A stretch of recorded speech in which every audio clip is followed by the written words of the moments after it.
Y entonces Pablo, que conocía a Filemón, le escribió una carta a Filemón. Y esa carta estamos estudiando estas noches. Y entonces en los versículos 10, 11 y 12, Pablo, ya escribiéndole a Filemón, le dice: te ruego por mi hijo Onésimo, a quien engendré en mis prisiones. Tú te das cuenta que él no está hablando de engendramiento físico, él está hablando de engendramiento espiritual. Pablo tomaba a Onésimo como su hijo espiritual y dice que lo había engendrado en sus prisiones, allá en Roma. Pero ahora le escribe la carta a Filemón y le dice: te ruego por mi hijo Onésimo, a quien engendré en mis prisiones, el cual en otro tiempo te fue inútil. ¿En qué otro tiempo? Cuando Onésimo no conocía a Jesucristo. No solo te fue inútil, sino te robó. Se aprovechó de tu ausencia, se agarró lo que te pertenecía. El cual en otro tiempo te fue inútil, pero ahora a ti y a mí nos es útil. Ahora, en otro tiempo, ahora. La vida del cristiano siempre tiene su otro tiempo y su ahora. El cual vuelvo a enviarte, tú pues recíbelo como a mí mismo. Ese es el texto. Eso es historia. Pero ¿qué lecciones podemos aprender de eso para nosotros hoy? Primera lección de la noche. Te ruego por mi hijo Onésimo, a quien engendré en mis prisiones. Pablo estaba preso. Se supone que todo preso está triste. Se supone que todo preso está pidiéndole a Dios: Señor, sácame de la prisión, sácame de la prisión. Se supone que todo preso está a punto de perder la fe. Más todavía cuando estás preso, no porque has cometido un delito, sino que estás preso injustamente por predicar el Evangelio. Se supone que si estás predicando el Evangelio, Dios debería cuidarte. Si estás haciendo su voluntad, Dios debería protegerte. Pero ¿qué Dios es ese? Que porque haces su voluntad, porque cumples la misión, porque predicas el Evangelio, te manda a la cárcel. ¿Por qué será que los seres humanos solo creemos en Dios cuando las cosas nos van bien? Y cuando las cosas no salen como queremos, entonces Dios no existe. Dios se olvidó de nosotros. Pero Dios te ama y está contigo cuando las cosas te van bien. Y cuando las cosas no te van bien y no salen como quieres, Dios te sigue amando. El problema es que a veces tú lloras tanto que tus lágrimas no te permiten ver que Jesús está a tu lado. Pero Él está a tu lado. Si tú te secaras las lágrimas, si tú pararas de llorar un poco, verías que Jesús está ahí y que te sigue amando. Pero ¿por qué Dios permite que sus hijos sufran en esta tierra? Tú sabes que vivimos en un mundo de pecado, vivimos en un mundo de dolor, de conflicto. Inclusive anoche, voy a volver al texto de anoche, pero no cambien, dejen el texto como está ahí. Pero anoche decía así, mira, voy a leer de nuevo para que entiendas este aspecto del conflicto. Pablo dice: Pablo, prisionero de Jesucristo, y el hermano Timoteo, al amado Filemón, colaborador nuestro, y a la amada hermana Apia, y a Arquipo, nuestro compañero de milicia, nuestro compañero del ejército, nuestro soldado como nosotros. Soldados pelean, soldados están en la batalla, en la guerra. ¿Y te acuerdas cuando Pablo ya estaba viejito, por segunda vez preso en Roma? y escribió su epístola a Timoteo, ya le dijo así: yo ya voy a morir. He peleado la buena batalla. ¿Por qué dijo he peleado la buena batalla? Porque la vida del cristiano es batalla. Por eso llama a Arquipo mi compañero de milicia. Porque la vida del cristiano es una lucha. ¿Por qué? Porque estamos en este mundo de pecado. El diablo te trae dolor, el diablo te trae sufrimiento. Mira, tienes que entender que nada que te hace sufrir viene de las manos de Dios. Nada que te hace sufrir. Perdiste el empleo, no es que Dios te está haciendo perder el empleo. Tu hijo se metió a las drogas, no es que Dios hizo eso. Tu hogar se está destruyendo, no es que Dios quiere eso. Vino un terremoto, perdiste a un hijo, no es que Dios te mandó eso. Hubo un accidente de tránsito, tu esposa murió, no es porque Dios quiso. Nada que te causa dolor viene de Dios. Y Dios es claro cuando dice: mira los pensamientos que tengo acerca de ti. Pensamientos de amor, no de odio. Pensamientos de paz, no de guerra. Dios te ama, Dios quiere lo mejor de lo mejor para ti. Dios te creó para ser feliz. Dios no te creó para que sufrieras dolor. Por eso el dolor, las dificultades, las luchas, la muerte inclusive, son elementos extraños al ser humano. Porque Dios no nos creó con vocación de dolor, con vocación de sufrimiento, con vocación de muerte. Dios nos creó para la vida. Pero infelizmente nosotros los seres humanos arruinamos todo. Y cuando digo nosotros me estoy refiriendo a Adán y Eva. Y el otro día alguien me dijo: pero pastor, ¿qué culpa tengo yo de que esos benditos ahí metieron la pata? No le digas los benditos allá, porque si tú hubieras estado allá hubieras hecho la misma cosa, porque la sigues haciendo hoy. Por un minuto de placer arruinas todo. Por una tontería echas todo por agua abajo. No me digas que tú habrías hecho mejor que Adán y Eva. Todos los seres humanos hubiéramos hecho la misma cosa, porque el ser humano es así. Adán y Eva sucumbieron a la idea de ser como Dios. El diablo supo tentarlos: si comes, vas a ser como Dios. Hoy día nosotros no queremos ser el Dios de nuestro destino. No tomamos nuestras propias decisiones sin consultar a Dios para nada. Solo nos acordamos de Dios cuando ya llegó el dolor como consecuencia de nuestra insensatez, como consecuencia de nuestras decisiones equivocadas. Pues ahí comenzó el conflicto. Nosotros le pasamos el título de propiedad de este mundo que Dios nos confió, se lo pasamos al diablo. Ahora el diablo se siente dueño de este mundo.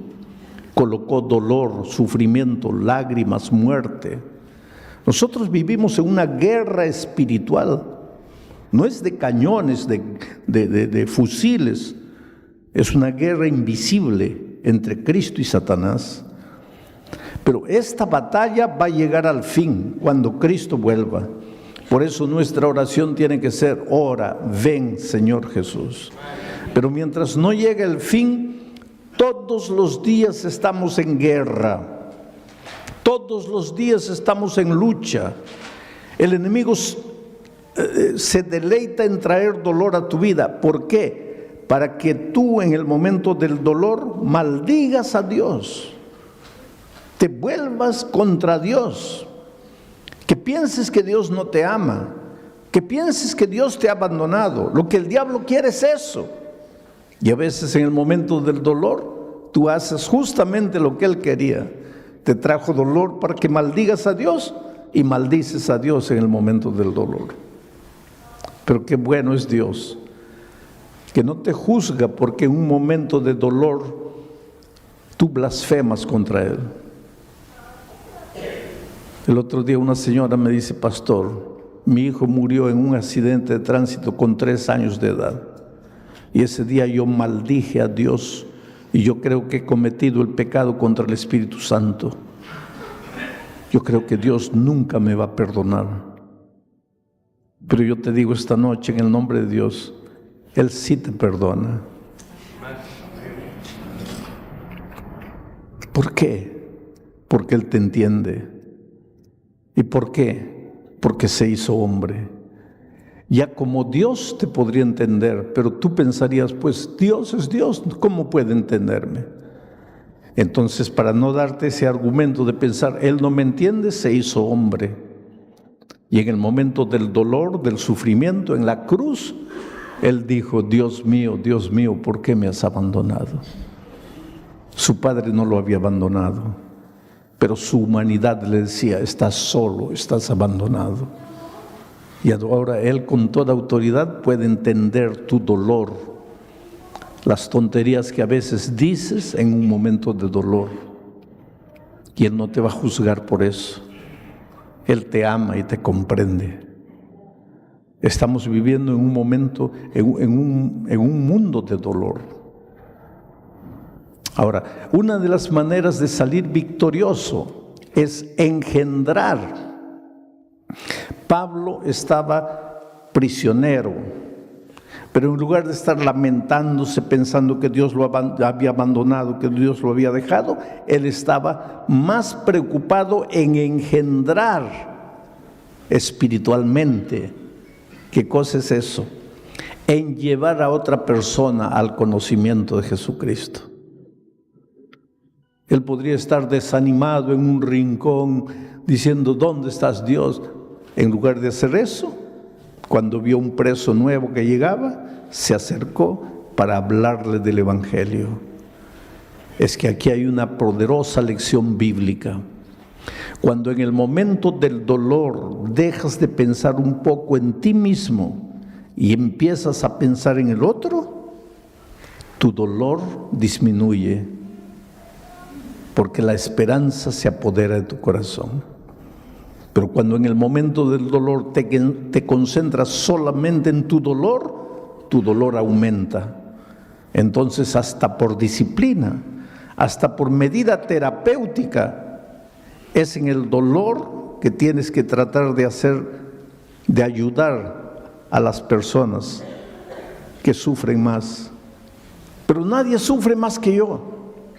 Hay una historia de un filósofo pobre que andaba por la vida comiendo una banana, un plátano, diciendo: ¡ay, qué miseria de vida! Solo tengo plátano para comer. Y comía el plátano y arrojaba la cáscara, comía el plátano y arrojaba la cáscara, y de repente miró para atrás y había otro filósofo más pobre que él que venía recomiendo y comiendo la cáscara. Siempre hay gente con más grande problema que tú. Por eso Pablo, en el momento del dolor, en lugar de estar lamentándose, se preocupó en buscar personas para evangelizar.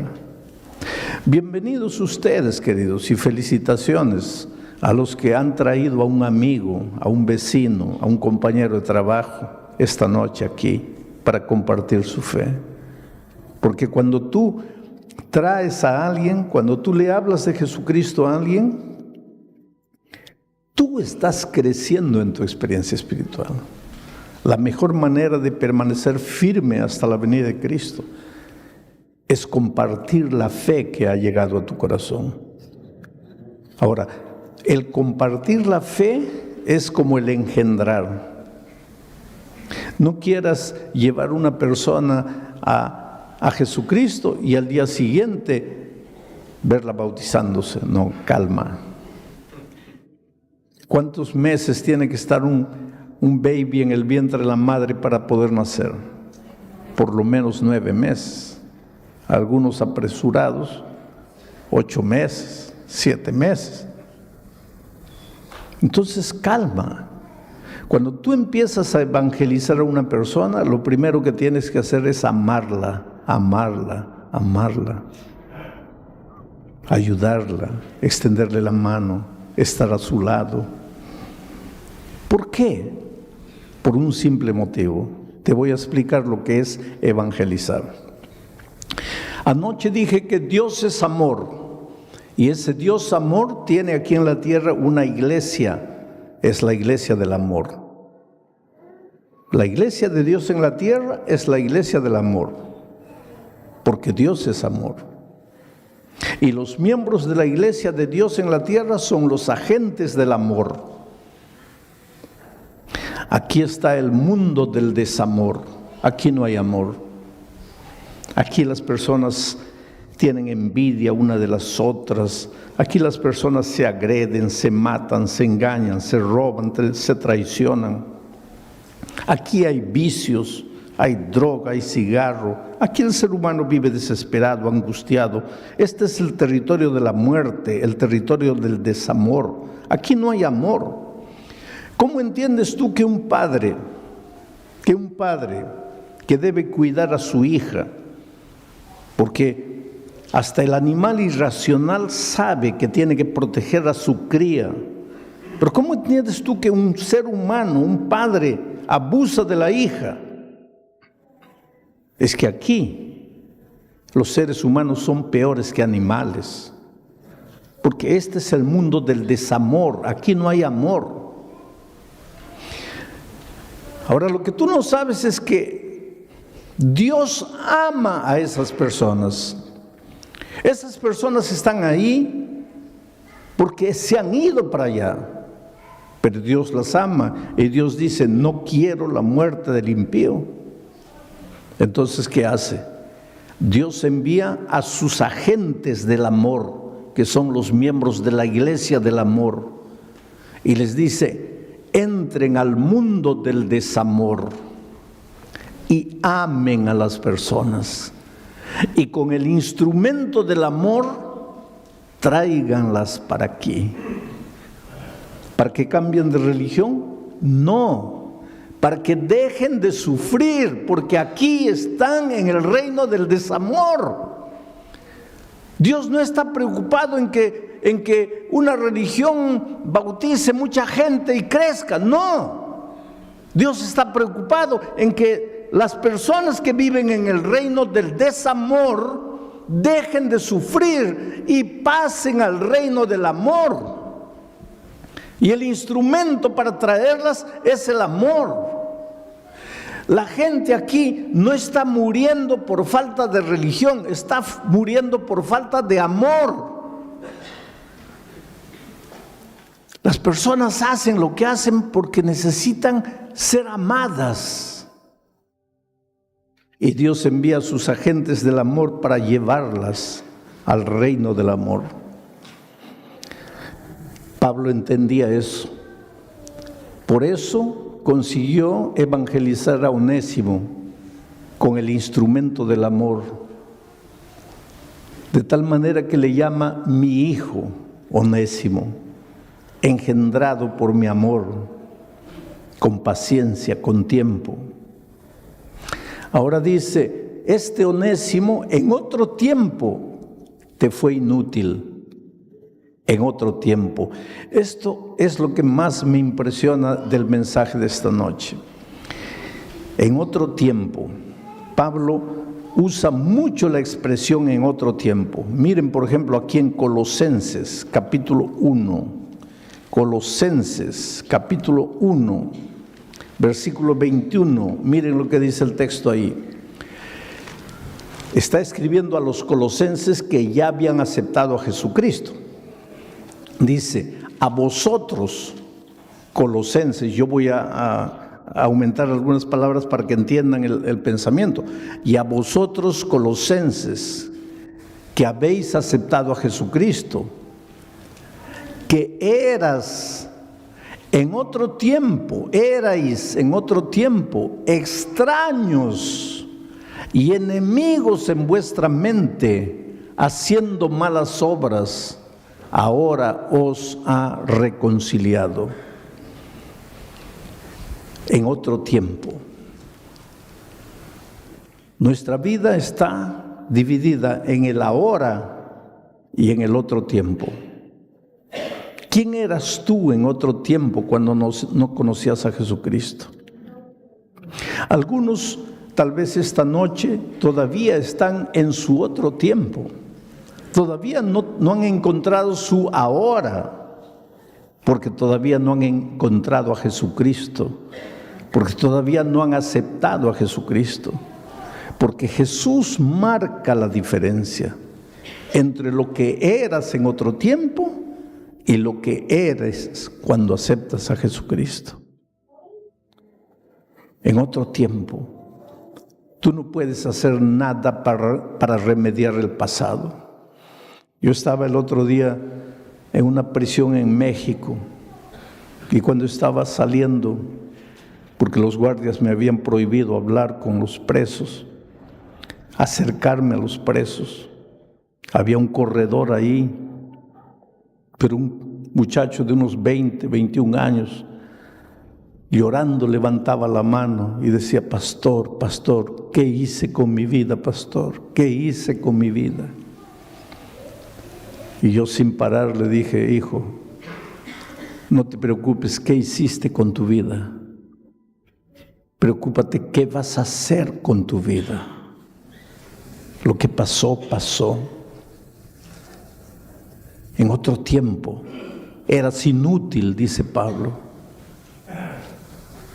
Te servías a ti mismo, servías a la carne, servías a los placeres de este mundo, y eso solo te provocaba dolor, angustia, desesperación. ¿Qué cosa buena hizo el alcohol en tu cuerpo? ¿Qué cosa buena hizo el cigarro en tu cuerpo?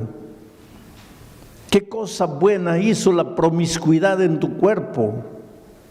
En otro tiempo, ¿qué cosa ganaste? ¿Qué cosa construiste? Vivías en otro tiempo. Tu vida empieza cuando conoces a Jesucristo. Entonces pasas a ser útil, porque en otro tiempo vivías como extraño. Dice, mira, en otro tiempo erais extraños, enemigos en vuestra mente, extraños, enemigos en vuestra mente. Un ser humano con mente enemiga es un ser humano con mente violenta. ¿Y por qué tiene mente violenta? Porque no se entiende a sí mismo. El otro día un hombre me decía: pastor, yo vivo un conflicto.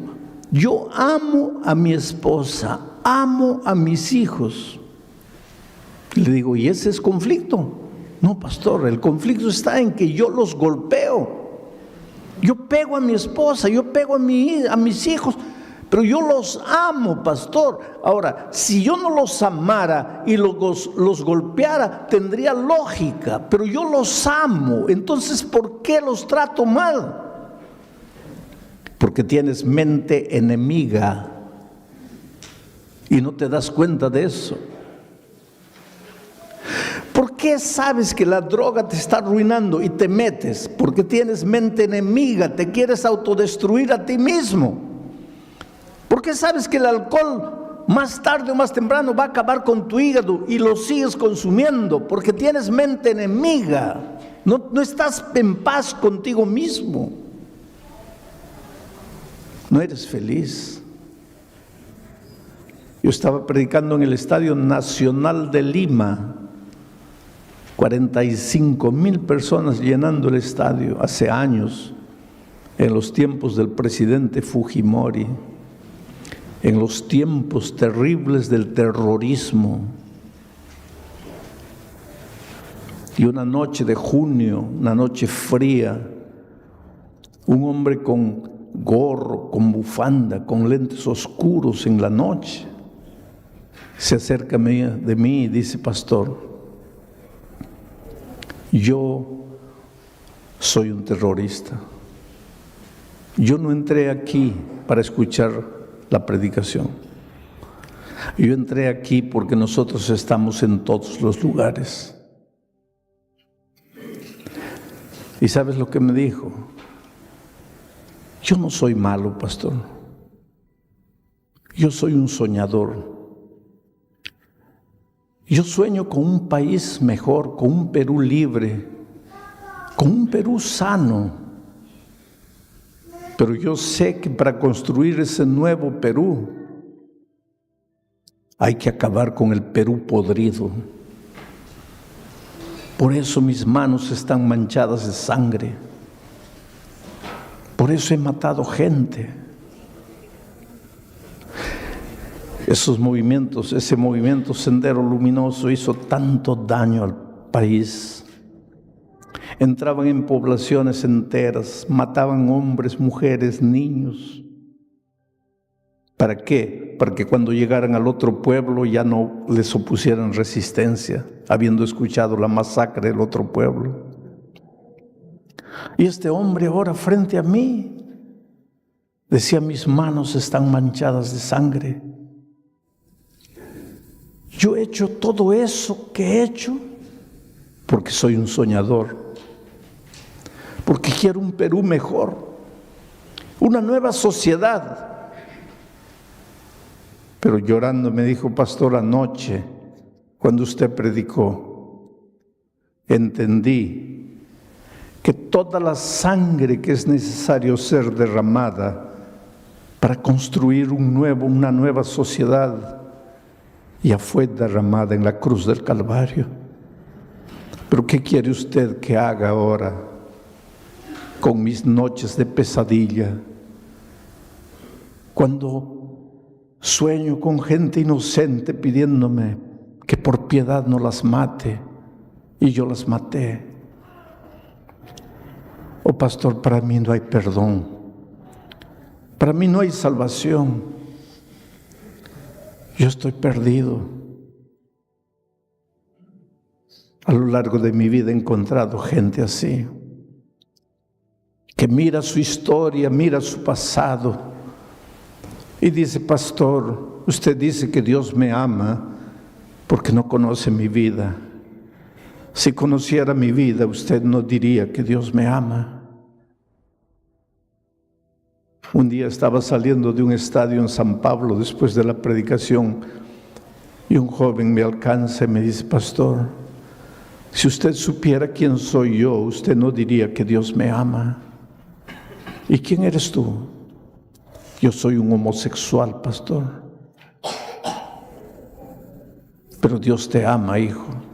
No, pastor, usted no ha entendido nada. ¿Qué no ha entendido?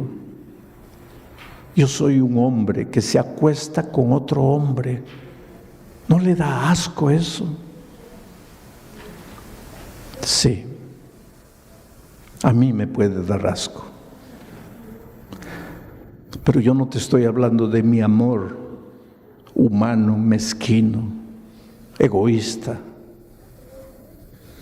Yo te estoy hablando del sublime amor de Jesucristo.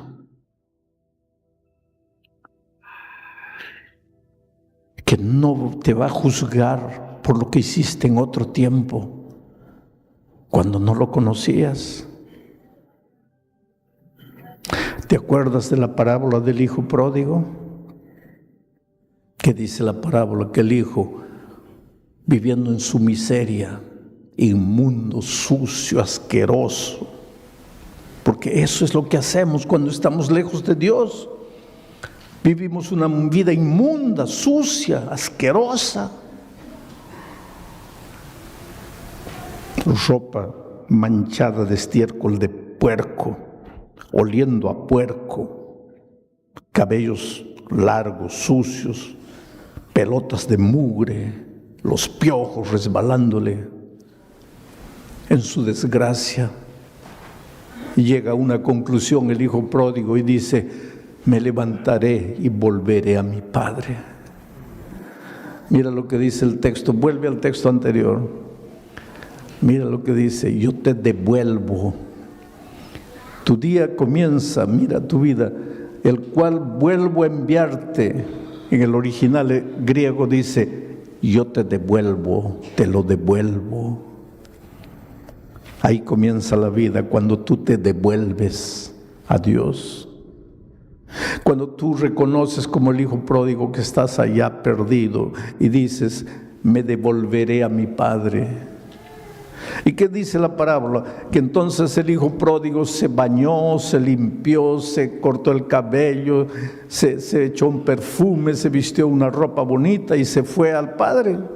No, dice que fue al padre así como estaba, sucio, oliendo a puerco, asqueroso. ¿Y qué dice la parábola? Que el padre lo vio y salió corriendo, y cuando llegó cerca y ya lo iba a abrazar, dijo, ¡ay, qué asco! No lo puedo abrazar así. ¿Eso es lo que dice la Biblia? No. ¿Y sabes por qué? Porque Dios jamás tendrá asco de ti. ¿Cómo podría? Si te engendró con su palabra en la creación, y cuando te perdiste, te engendró con su dolor y su muerte en la cruz. ¿Cómo podrías tener asco de ti? Eres su hijo amado. Vuelve a Jesús como estás. Devuélvete a Jesús. No eres tuyo. No te perteneces. Has hecho con tu vida lo que has querido. ¿Y qué has ganado? Puedes dormir en paz en las noches. Tu alma grita por Jesús. Esos tus noches sin dormir son el clamor desesperado de tu corazón que busca a Dios, porque un día saliste de las manos de Dios. Dios te ama. Ven a Jesús como estás. ¿Vas a ver barreras delante de ti? Sí. Te vas a preguntar cómo Dios puede amarme. Pero Dios te ama. No aprueba lo que estás haciendo. No hay comunión entre Dios y el pecado. Dios no puede aprobar lo que estás haciendo, pero Dios te ama. Conocí un muchacho en una de las circunstancias más tristes de la vida. Estaba predicando en un teatro de ópera de 5 pisos. Tenía que mirar arriba porque la galería estaba así para arriba. Terminé de predicar, estaba en el camarín esperando el momento de volver. Cuando se abrió la puerta, entró una cama. Ya me habían contado la historia de este muchacho. Era tetrapléjico, del cuello para abajo no podía mover nada, solo movía la cabeza. Había nacido y crecido en la iglesia. Por esas cosas de la vida se fue. Cuando fue a la universidad, un día llegó a la casa y dijo al papá, a la mamá, miren, a partir de hoy no me hablen más de religión. Yo tengo mis propias convicciones. Y si yo los respeto a ustedes, lo mínimo que espero de ustedes es que me respeten a mí. No quiero iglesia, no quiero Biblia, no quiero Dios, no quiero nada. Y pues ahora comenzó a vivir sin Dios, libre. Cuando tienes salud, cuando tienes vida, cuando tienes juventud, pues ¿para qué quieres libertad? Te vas. Un sábado, mientras los padres estaban en la iglesia, él estaba con sus amigos a la orilla del río. Carne en la brasa, cerveza, mucha cerveza, música, bailando, jugando, entrando al agua, saliendo, comiendo, bebiendo. A las 4 de la tarde, pues ya habían perdido la lucidez, porque el alcohol te lleva a eso, pierdes la lucidez, no sabes lo que haces. Dijeron, Vamos a darnos la última zambuida antes de salir. Se arrojaron desde una roca y él no vio, el agua estaba turbia, no vio que había una roca casi a flote ahí. Él cayó de cabeza en la roca, se partió el cráneo. 8 meses entre la vida y la muerte, hasta que salió, pero condenado para el resto de su vida a una cama, porque no era parapléjico, no podía siquiera moverse en silla de ruedas, él solo podía mover la cabeza, condenado para el resto de vida. Ahora, en esas circunstancias cualquiera podría volver los ojos a Dios y decir, Señor, ayúdame, pero él no. Él se rebeló contra Dios.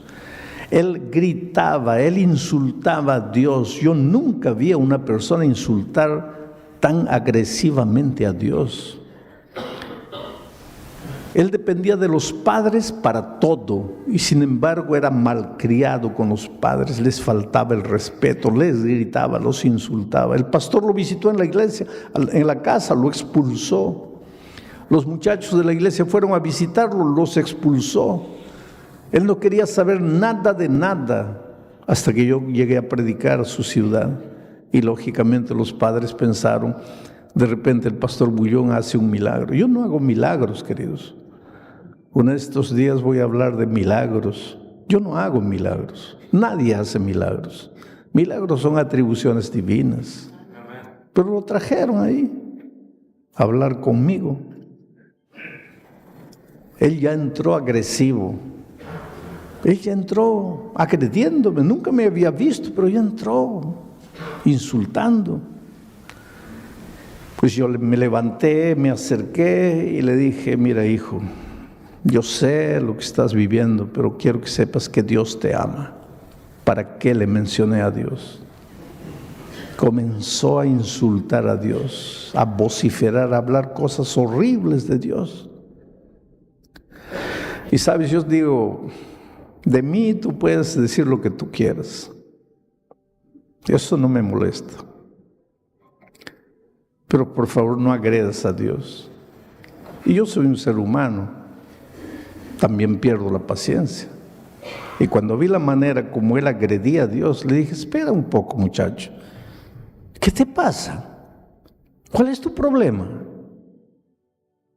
Y él me dice, ¿cómo cuál es mi problema? ¿No tienes ojos? ¿Cuál es mi problema? Le digo, ¿qué? ¿Que no puedes moverte? Eso no es problema.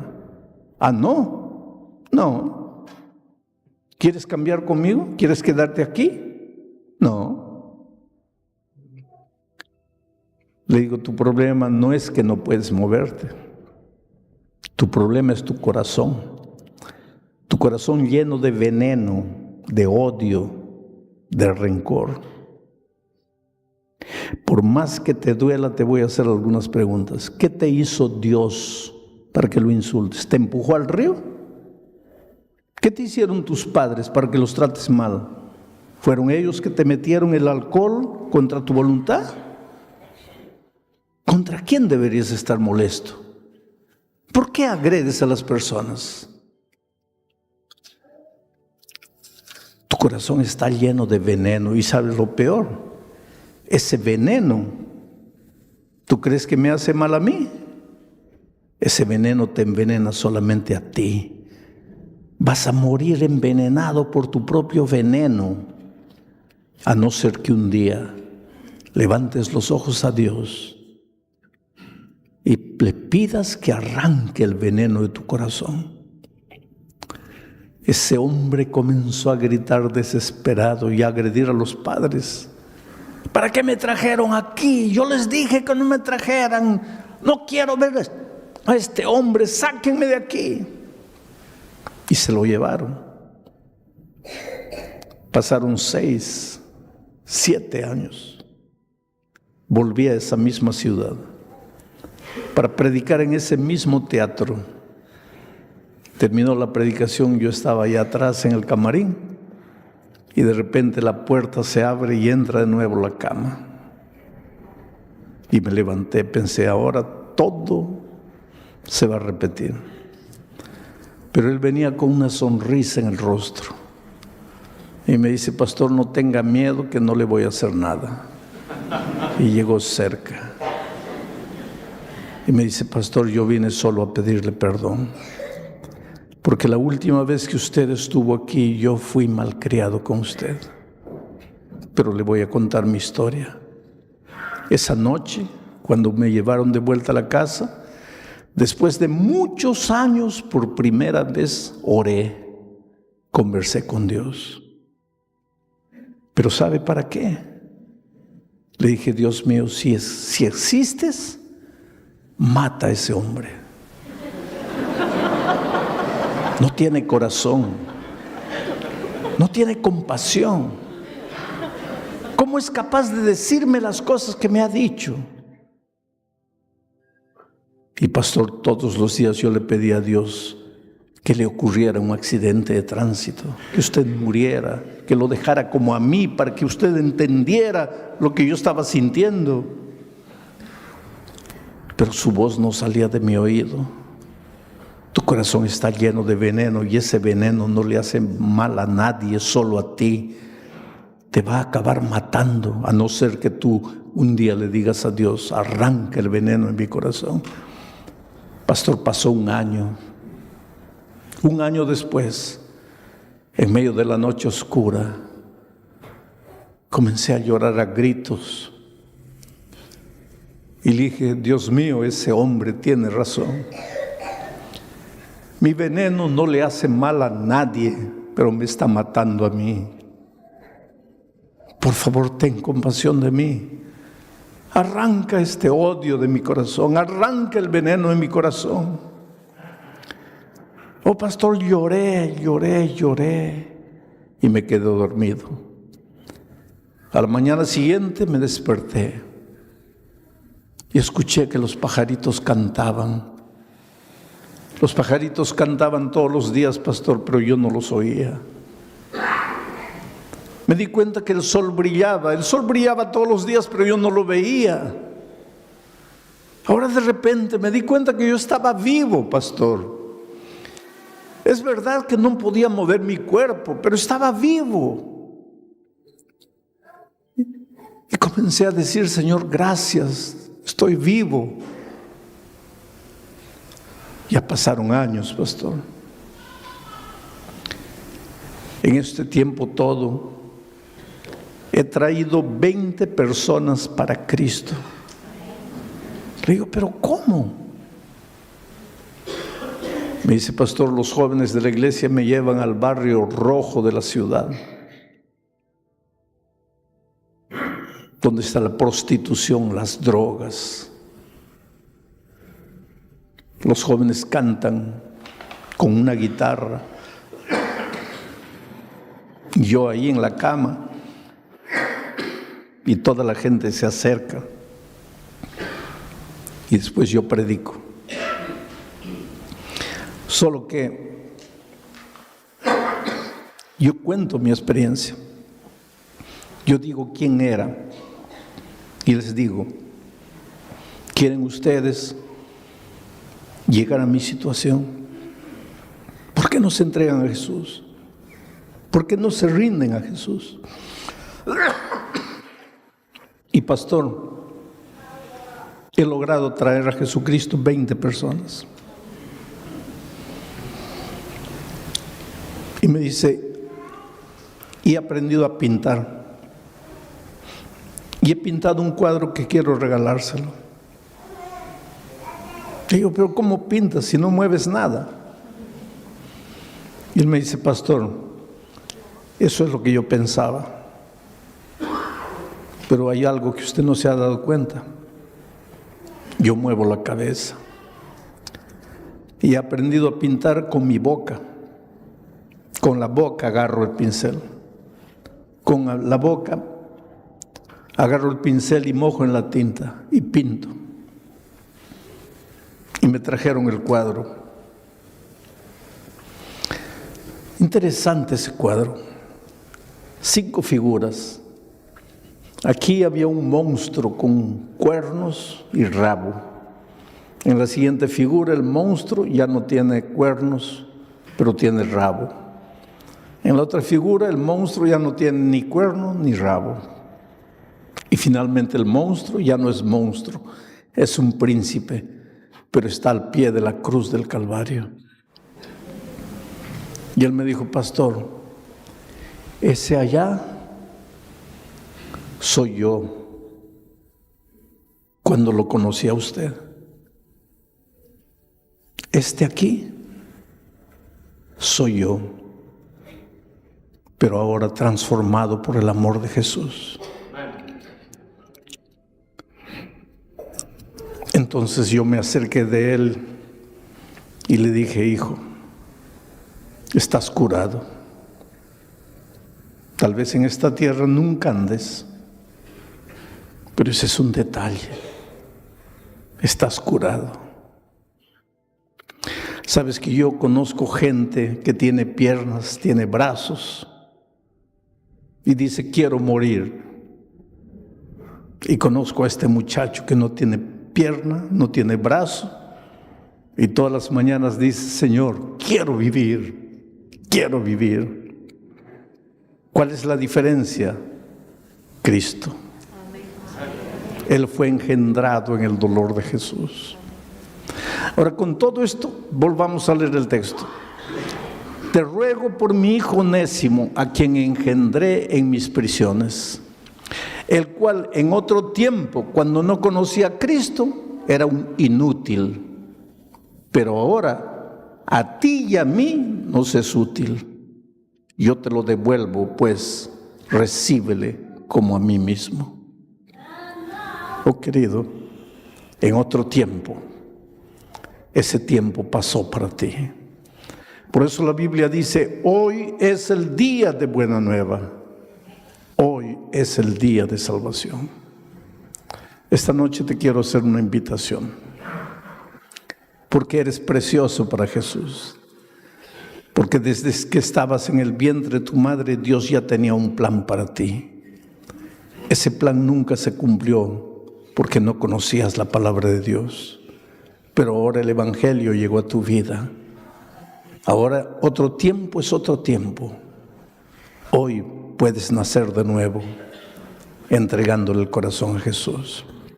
Y el texto que escogí para esta noche es el capítulo 11 de Hebreos, versículo 4.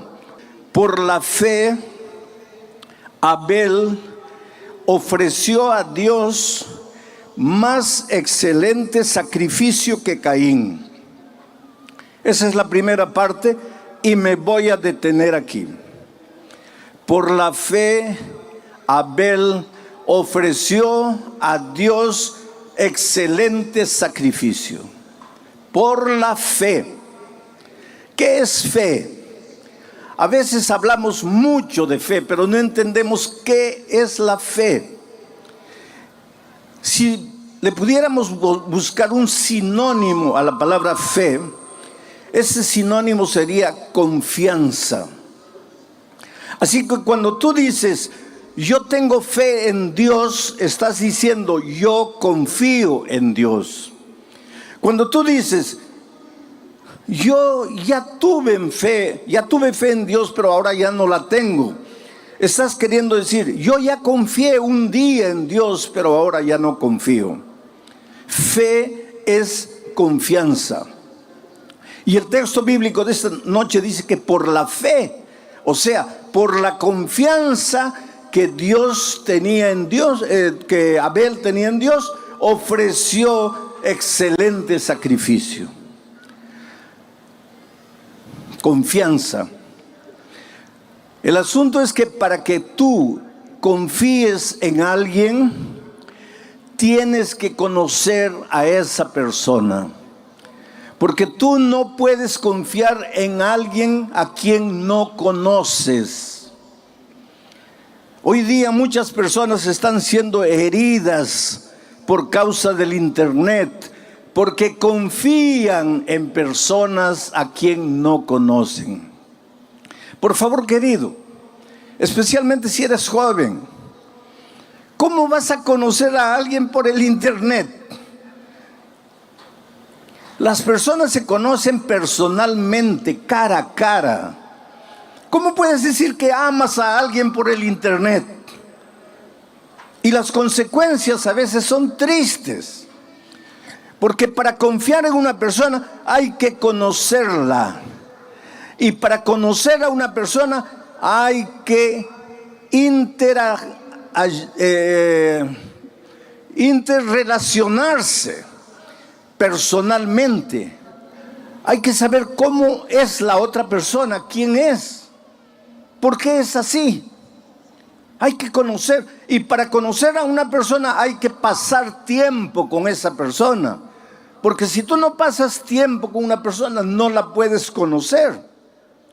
Y si no la puedes conocer, no puedes confiar en ella. Y si no confías en ella, no tienes fe. Abel confió en Dios porque pasó tiempo con Dios, porque se relacionó con Dios y finalmente confió en Dios. Por eso el texto bíblico dice: por la fe Abel ofreció excelente sacrificio. Los Pieles Rojas tienen un dicho interesante. Para que tú digas que conoces a una persona, tienes que comer junto con esa persona por lo menos un saco de sal. ¿Tú entiendes lo que ellos quieren decir? Tú sabes que la sal se come de a poquito, se le echa una pizca a la comida para darle sabor. Ahora imagínate tú con otra persona comer juntos un saco de sal. ¿Cuánto tiempo te va a llevar eso? Toda la vida. Lo que los Pieles Rojas querían decir es que no se puede conocer a una persona simplemente por haber hablado 2 o 3 veces. Abel era un muchacho que se relacionaba con Dios. Quiero llevar tu imaginación al jardín del Edén. Adán y Eva pecaron. Fueron confrontados con su pecado, fueron confrontados entre ellos y fueron confrontados con el tentador. Ellos ya no podían permanecer en el jardín del Edén, porque en el jardín del Edén estaba el árbol de la vida.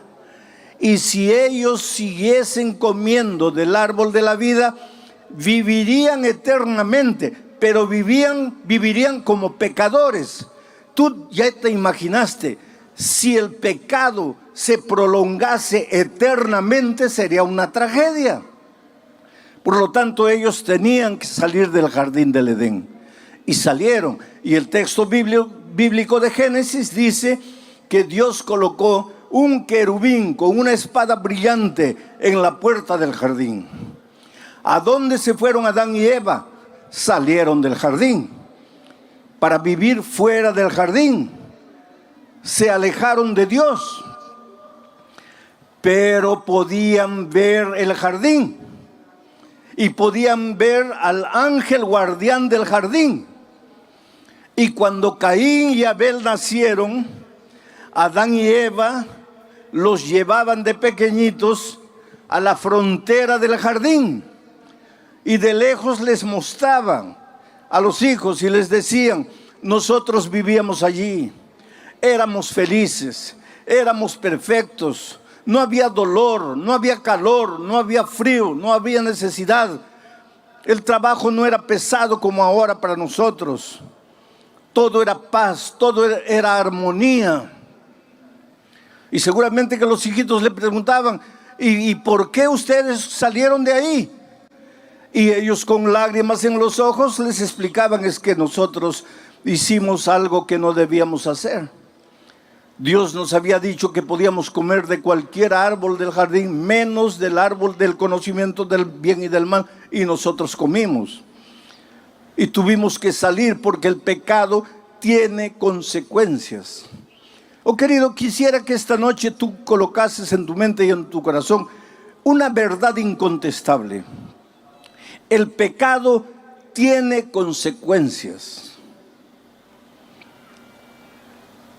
Y te lo voy a explicar de una manera irrisoria. Imagínate que tú te arrojas del 20º piso porque decides quitarte la vida. y allá por el 10º piso te arrepientes del pecado que estás cometiendo, de quitarte la propia vida, y clamas a Dios: Señor, perdóname. Ahora, conociendo la misericordia y el amor de Dios, y sabiendo que Dios es un Dios siempre pronto, listo a perdonar, ¿tú crees que Dios te perdona o no te perdona en el momento que tú dices, Señor, perdóname? Claro que te perdona. Estás perdonado, pero ya estás cayendo por el 9º piso. Perdonado. Vas a llegar al suelo. Perdonado, pero vas a morir. Porque el pecado tiene consecuencias.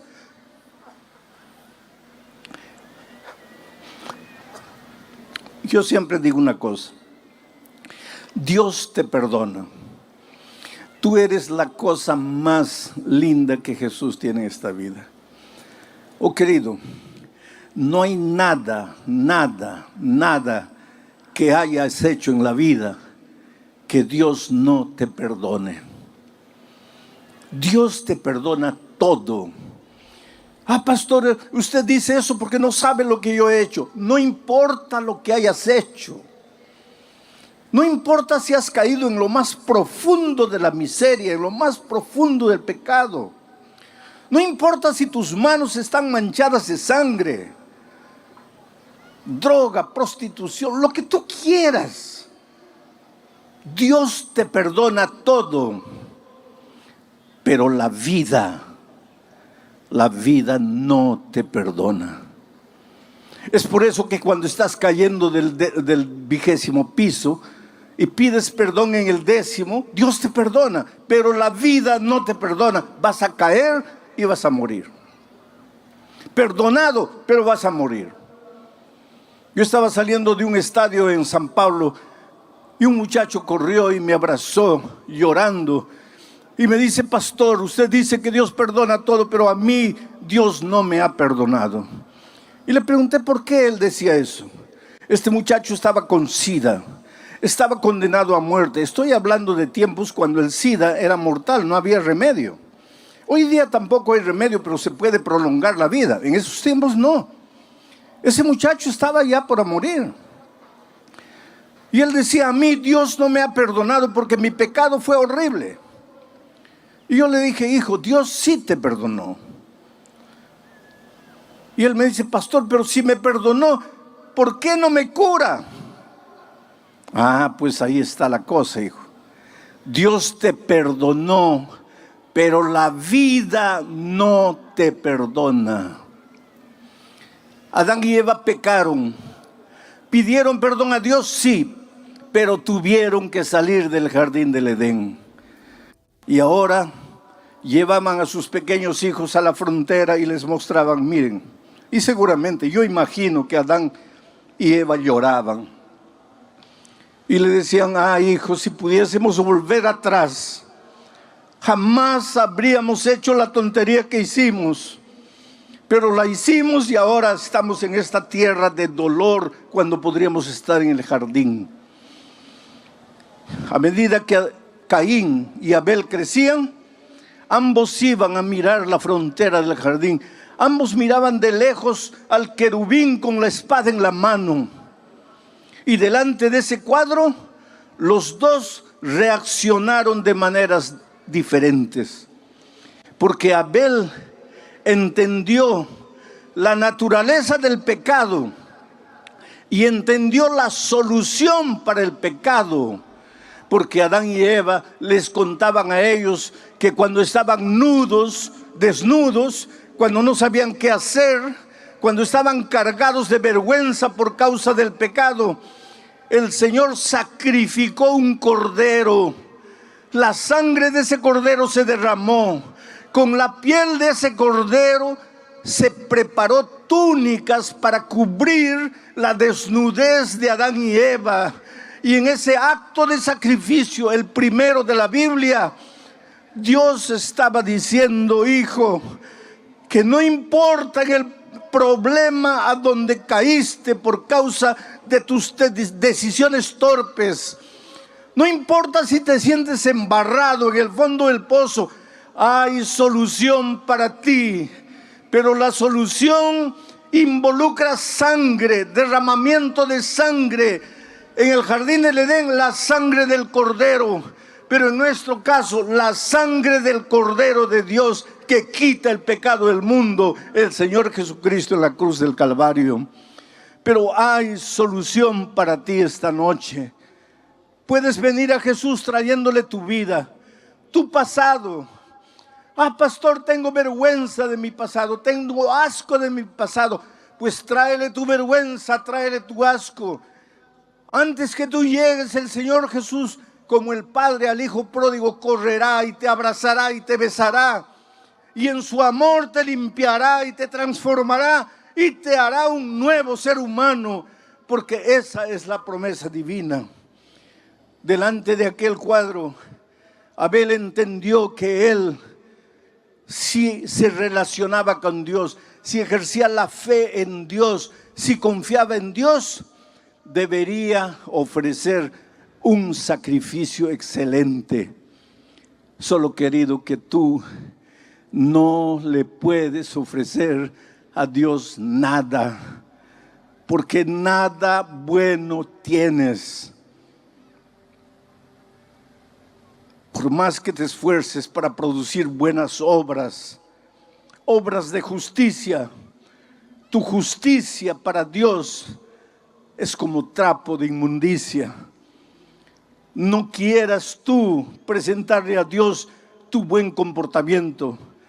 No quieras tú creer que la salvación es porque dejaste de fumar o de beber, o porque no comes carne de puerco, o porque guardas el sábado, o porque haces esto, o porque haces aquello. Todo eso para Dios es como trapo de inmundicia. ¿Y sabe por qué? Porque quien produce esas obras son tus manos de inmundicia, porque somos humanos, manchados de pecado. Por lo tanto, el único sacrificio aceptable para Dios no es nuestro sacrificio humano, es la sangre maravillosa del Cordero. Necesitas creer en Jesús. Necesitas creer que si vas a Él arrepentido y le confiesas tu vida, Él te va a cubrir tu multitud de pecados. Él te va a lavar en su sangre, Él te va a limpiar en su gracia. Necesitas creer. ¿Sabes por qué no has vencido hasta hoy? Porque luchas por tus propias fuerzas, porque crees que tu dominio propio te va a dar la victoria. No, querido. El único que te garantiza la victoria es el Señor Jesucristo. Por eso Abel ofreció un cordero y Dios aceptó la ofrenda de Caín, de Abel. Mientras que Caín ofreció el fruto de sus manos, el fruto de la tierra, y Dios no aprobó el esfuerzo humano. Dios aprobó la gracia de Cristo, y por eso el fuego vino y consumió la ofrenda de Abel. Pero el texto sigue diciendo, vamos a volver al texto, por favor coloquen en la pantalla. Por la fe Abel ofreció a Dios más excelente sacrificio que Caín, por lo cual alcanzó testimonio de que era justo. Esa es la parte que voy a desarrollar ahora. Por lo cual alcanzó testimonio de que era justo. ¿Quién alcanzó el testimonio de que era justo? Abel. ¿Y quién dio el testimonio de que era justo? Dios. ¿Y por qué Dios dio en favor de Abel el testimonio de que era justo? Porque él ofreció un cordero, la gracia maravillosa de Jesucristo. Nota que el texto, pueden sacar el texto, no dice que Abel se declaró justo, porque el justo nunca cree que es justo. El verdadero justo siempre se siente pecador. Yo me preocupo cuando veo a algún cristiano que se siente justo, o por lo menos se siente con el derecho de acusar al pecador, de mirar al pecador, de juzgar al pecador.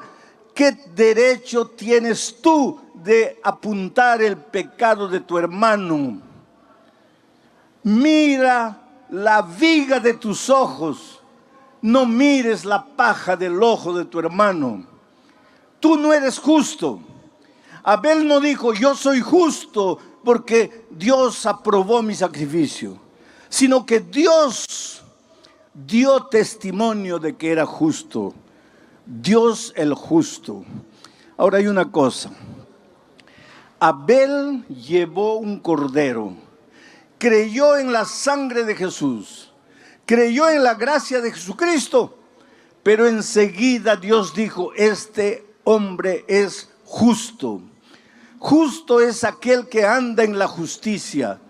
Justo es aquel que hace obras de justicia. Pero Abel no hizo las obras de justicia con sus esfuerzos propios. Abel obró las obras de justicia porque creyó en la gracia maravillosa de Cristo.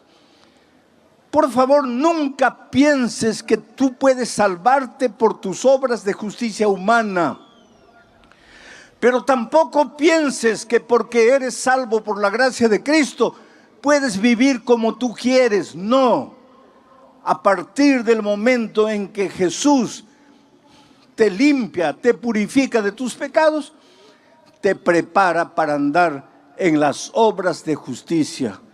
Porque Dios es un Dios justo y quiere que sus hijos caminen por los caminos de justicia. Por eso en el Salmo 23, David dice que el buen pastor conduce a su rebaño por las veredas de justicia. ¿Y dónde encuentras tú el concepto de la justicia desarrollado? En la palabra de Dios. ¿Quieres saber en qué consiste la justicia? Ve a la Biblia, estudia la Biblia. Encuentra lo que Dios desea de ti, lo que Dios te pide, y haz lo que Dios te pide, no para salvarte, sino porque has sido transformado por la gracia de Cristo y ahora te deleitas en hacer su voluntad. Es por eso que cuando Jesús estuvo en esta tierra, miró y dijo, si me amáis, si ustedes dicen que me aman, si ustedes dicen que yo soy la cosa más linda que ustedes tienen, entonces guarden mis mandamientos, hagan mis obras de justicia, anden en mis caminos. ¿Por qué los seres humanos creemos que la gracia está separada de las obras? ¿Por qué pensamos que el que se salva por la gracia no tiene que realizar buenas obras? ¿O por qué hay cristianos que piensan que la gracia es barata, que las obras son las importantes? Pero si es tan simple de entender. Cristo te salva por su gracia, pero lógicamente que ahora has sido salvo por la gracia, tienes que andar en sus caminos, tienes que hacer su voluntad, tienes que obrar obras de justicia. Ahora, ¿cuál es el sacrificio que tú tienes que entregar al Señor Jesucristo? El sacrificio de Abel fue perfecto.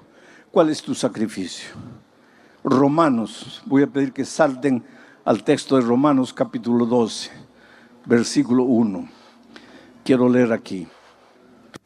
Romanos capítulo 12, versículos 1 y 2, para responder la pregunta, ¿qué sacrificio tienes que entregarle tú? Abel ofreció un perfecto sacrificio. ¿Y tú? Dice así, así que hermanos, ¿y quién escribe es Pablo? Así que hermanos, os ruego, por las misericordias de Dios, que presentéis vuestros cuerpos en sacrificio vivo, santo, agradable a Dios, que es vuestro culto racional. Sigue. No os conforméis a este siglo, sino transformaos por medio de la renovación de vuestro entendimiento, para que comprobéis cuál es la buena voluntad de Dios, agradable y perfecta. ¿Quieres experimentar en tu vida la voluntad de Dios agradable y perfecta? ¿Cómo sería si tu matrimonio fuese la voluntad de Dios? Si la empresa que has abierto fuese de acuerdo a la voluntad de Dios. Si el curso universitario que has escogido fuese de acuerdo a la voluntad de Dios. Imagina cómo sería tu vida. Sería una vida plena, una vida realizada, una vida feliz, porque es el desarrollo de la buena voluntad de Dios. Pero para eso tienes que ofrecerle a Dios tu cuerpo como sacrificio vivo. No como un sacrificio muerto, no como un sacrificio moribundo. Esto no quiere decir que no te puedas entregar al Señor Jesucristo con 80 años ya para morir. Puedes hacerlo y Dios se va a alegrar y te ama y te acepta. Pero si le puedes entregar la vida a Cristo hoy con 20 años, en la plenitud de la vida, como un sacrificio vivo, ¿por qué tienes que esperar a los 80 años cuando ya no puedes hacer nada por el Señor Jesucristo? Oh querido, tú eres maravilloso, tú tienes talento, tú tienes vida, tú tienes juventud, tú tienes fuerza. No la destruyas en la miseria de la vida. No pases noches y noches desperdiciando tu vida en los placeres de este mundo. Entrégale tu ser entero a Dios como sacrificio vivo. Y deja que la buena y agradable voluntad de Dios se haga realidad en tu vida. Y tendrás paz y serás feliz. Yo me acuerdo de una historia triste de una abogada que comenzó a sentirse mal y fue al médico. Y el médico, después de unos exámenes, le dijo: estás con SIDA. Pero ella nunca le había sido infiel al esposo. ¿Cómo podría estar contagiada de SIDA? Evidentemente el esposo había traído esa enfermedad a la familia. Pero cuando la abogada recibió el diagnóstico de que estaba con SIDA, el consultorio de la médica era a las orillas del mar de Copacabana. Ella salió con el papel en la mano, caminó hasta la playa, se sentó en la arena y recordó toda su vida. Solo había tenido un hombre en la vida, su esposo.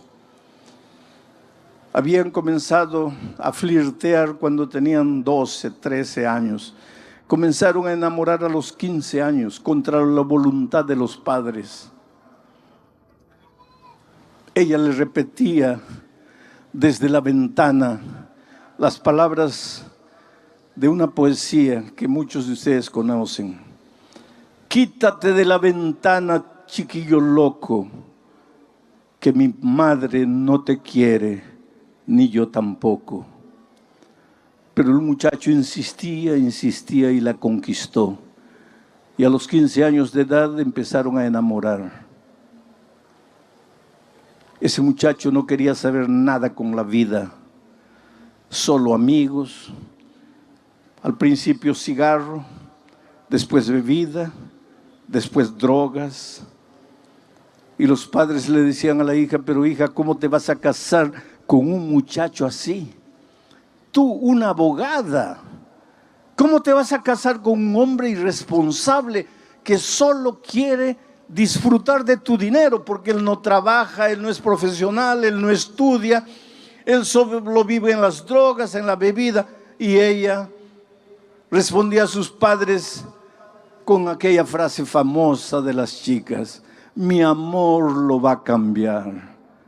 Oh querido, tu amor no cambia a nadie, por favor no te engañes.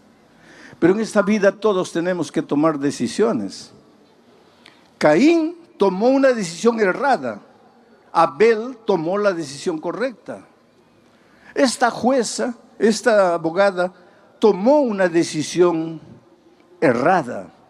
Se casó con la persona errada, con una persona que no quería saber literalmente nada con las responsabilidades de la vida, que solo quería pasarla bien, que solo quería disfrutar de los placeres de esta vida.